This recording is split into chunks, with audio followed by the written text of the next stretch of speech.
Hi, my name is Ron Wills, and this is the Big Idea podcast, powered by the National Association of Business Owners and Entrepreneurs. Today's discussion is about growth and those things that can inhibit growth and what you can do to speed up growth. Our guest today is Bruce Allentuck of Allentuck Landscaping Company. Bruce, tell us a little bit about yourself and what your company does. Sure. Thank you for having me on, Ron. I run Allentuck Landscape Company. We've been in business 35 years. We're a residential landscape design, build, and maintenance company. We have a second half of the company that's technology-oriented. We create apps and solutions for our industry as well. Apps and solutions, that's interesting. Like, could you give us a for instance? Sure. So we have two platforms out there, Right Plants, which is a profile building platform for landscape and lawn care companies to get the word out, to build larger digital footprints. Our newest production is My Landscape Academy, which we created for ourselves and then rolled it out to the rest of the industry, which is an online training platform to help landscape companies train their employees faster and better. So you not only do residential landscaping, but you also do things to support your industry that you're in. Yes, we do. Most of what we've created on that side has been to help us, and then peers have seen it and want it. So we took it to market, both applications to market, and they've done quite well. Excellent. Excellent. Okay, good. Thank you. So today's topic is about growth and those things that can inhibit growth, those things that can spur growth along. Why don't you share with us right now, your company, you want to grow. What are some of the biggest challenges you're facing right now to growth? Sure. So we've had really good growth over the last couple of years. The last 2 years combined, we've grown 55%. A lot of that is due to people staying home because of COVID and wanting to have nicer outside rooms. A lot of it's due to our location. We're right in the middle of the market we serve. And a lot of it's just due to the people that I have on board who are really driven to help us grow the company. The largest friction that we get in growth is getting the right people. It's no surprise that there's a shortage of people in the marketplace, but we don't want just people, we want the right people. Mm-hmm. So getting them on board, getting them trained up, getting them used to our culture is really important. What within your needs, I know you go everything from upper management down to laborers in that do the work on site for you, and of course managers of that type of work, staff people. Where on that continuum of employees is your biggest need? Our biggest need is actually at the crew leader level. The guys and gals that are going to take our frontline workers out to the field, to the customer's home, and build the landscape or care for the landscape. That's the key role in our industry and in most dirty industries, as I like to say. Is that the person that has that customer interface? You know, is that person, is that the one that the customer locks onto any issues, any questions, or design, desire, that sort of thing? Not necessarily design, desire, but they are the face of our company. They're the face that our customers are going to see day in, day out on landscape projects and week after week on maintenance properties. They're the bank teller of banks or the checkout person at the grocery store. That's the face you equate with the company, and they can make or break our profitability and our relationships. So what types of problems have you had in finding staff to be able to enable the growth that you want to do? Sure. So, the crew leader level, that's a very wanted position in the industry.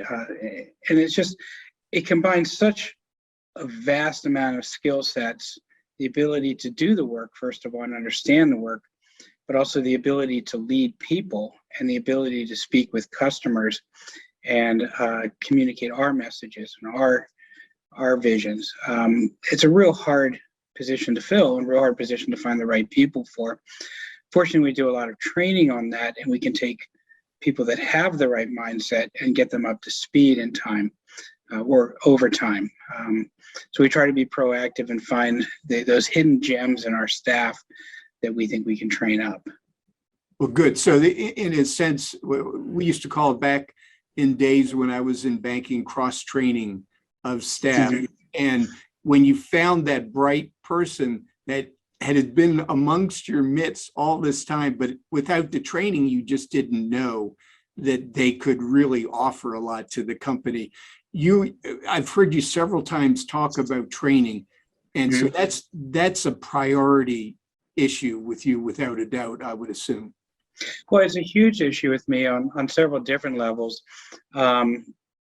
First of all, I think our job as leaders is to make people's lives better, whether they're our customers, our vendors, or our employees.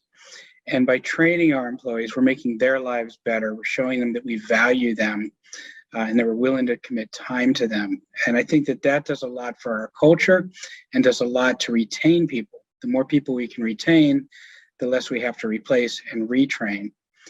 We have a program called Allentuck Achieves, where we accept applications from our staff to be a part of it. This is our crew leader development program. We accept 5 each semester, and each semester lasts 6 months. Okay. And over that period, every 2 weeks, we take those 5 people out of production and spend an entire day on teaching them different scopes of work and different skill sets. When they graduate, they're really great crew leaders and really highly trained. Excellent. Now, with my clients, I have a lot of handy little checklists, the 6 ways of doing this, and, the 9 steps to sales management, those kinds of things. But I have 6 steps to successful staffing. And the first, of course, is recruiting. Where do you go? How do you recruit? How do you find the next employee out there? Sure. So we have an interesting community in our company. Over 40% of our employees are related to somebody else in the company. Okay. I have fathers and sons, I have uncles and nephews, I have brothers, I have cousins, I have mothers and sons. So when we need somebody, when we need a position filled, we always look inside first. And our staff has been really great about bringing people that they want to work with. And that they know will fit our culture. Occasionally, we do have to go outside of our company and advertise and hope for the best. It doesn't always work out as well. Internal recruiting is always a better way.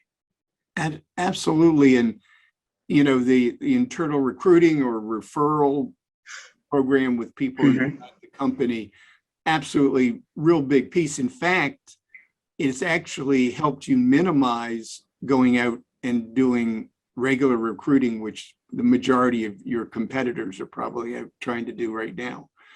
The second step in the 6 steps is testing. Do you do any testing assessments of your new staff? We don't. I hate to say it, but when we need somebody in a truck, we need them in a truck. Mm-hmm. And we trust our staff that they're going to bring in people that will be of value to us and that will value what we have to offer. We talk about things like that a lot with our staff. So look, we have an average tenure rate at the crew leader level of over 16 years. They have the authority to fire their team. They're going to only bring people that they want to work with, and it will help them. Yeah, absolutely. They don't want to look bad by bringing on the wrong person or referring the wrong person. Right, and I think that's a pretty good assessment test right there. Yeah, absolutely, absolutely. And so I'm looking at 3 through 6 is interviewing. That's anything in particular when you're sitting down talking to new employees. Anything in particular that you look for? We can ask, where have you worked? What skills do you have? But all of that can be fudged and whatnot. Truthfully, my production managers interview crew members and crew leaders, and they're looking for the right attitude, and they'll present situations where they want to hear certain things come out of their mouths. We get further up the chain, we're doing a lot deeper dives, but at the production level, we're looking for people that want to work and want to show up every day and want to, create better lives for their families. That's really one of the keys. And you've already mentioned training, and the fifth step was onboarding and training of people. So you've already mentioned that you've made it a priority to have training available for your people, to develop them.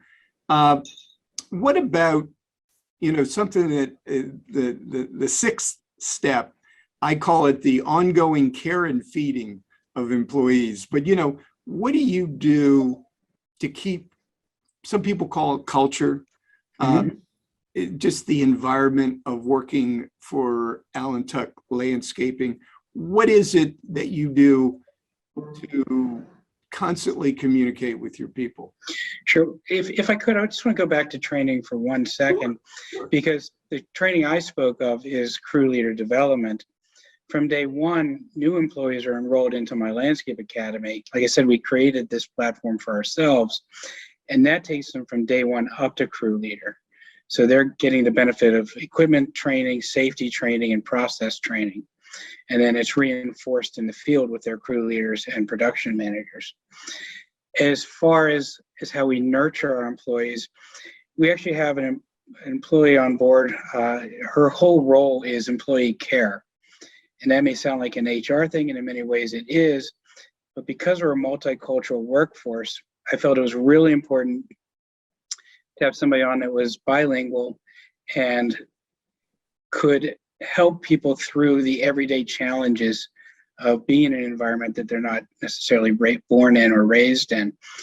Her job is to take away and help them solve problems that they find in their life, whatever it is. So she found English training for people that wanted to learn English. She found GED training for a young man that wanted to get his high school degree. We've helped people get food stamps and whatever, find the environments that they need, the support they need in their communities. And she meets with them once every 6 months as a barometer, because they'll tell her things that they would never tell me. Right. And we learn a ton about the trials people are going through, and we look for ways to make that easier and better. We have a lot of the things that other companies have. We have a quarterly meeting. It's always surrounded by food. We have a cookout this coming Thursday right before Memorial Day. Those are just chances to bond and develop relationships and strengthen our internal community, which is very important to me and to us. Having employees that have been around, we just had 2 employees celebrate their 25th anniversary with the company. They joined the Quarter Century Club. Celebrating them sends a huge message to somebody that's only been on board for a year. We value that. We value their life, and we value them being a part of us. One of the big things I do is just do walk-arounds several mornings a week and talk to employees that I don't know really well. It may be in broken English and broken Spanish, but the connection becomes stronger. And I think that's really important, that me as the owner get to know everybody that I can. So excellent. All those things are important for nurturing the relationships, and we have very little turnover. It's funny, I mentioned it a little bit earlier, but everything you talk about is just building the right culture for your company. It really is a culture thing. And a lot of people think culture's a little touchy-feely. And, culture is what keeps your people together, that keeps your staff on longer than they would at other companies that don't really have a developed culture. So it's great to hear that you've got that, and it's probably lessened the impact of staffing because you've got the right culture. You're asking your people to refer people that they know, and you've got enough experience in that when they do refer, they're referring somebody that they feel is good and good for the company. When you think about it, here's one of the ways I approach this, is they're putting a huge amount of trust in me to come and spend their day that they could have spent anywhere. Everybody's hiring, and to trust me that I'm going to get them to that payday where they get to take their check home and they get to provide for their family. And hopefully, as time goes on, this grows and their lives get better and they perform better for me. It's such a two-way street. It's no longer employees interviewing employers. I'm sorry, other way around. Employers interviewing employees. It's now employees searching for the right place to work and interviewing the employers. And that's where culture really comes in. And, you know, sometimes a new employee doesn't get it. They don't last. They don't see the value in our relationships here. But I think we have a real proven track record of people getting it and staying and liking being a part of it. Excellent. Yeah. Without a doubt, it makes so much of a difference. And across the board with clients that I've worked with over the years, the ones who have had a stronger culture ended up in any downturn ended up slightly better off than their competitors, you know, Sure. because that culture it was enough to hold things together and take them through some pretty tough times. Well, we've come to the end of this podcast. Bruce, thank you very much. This has been fun. I've enjoyed it, and looking forward to having more conversations with you in the future. Thank you, Ron. I've enjoyed it too. Thanks. Thanks.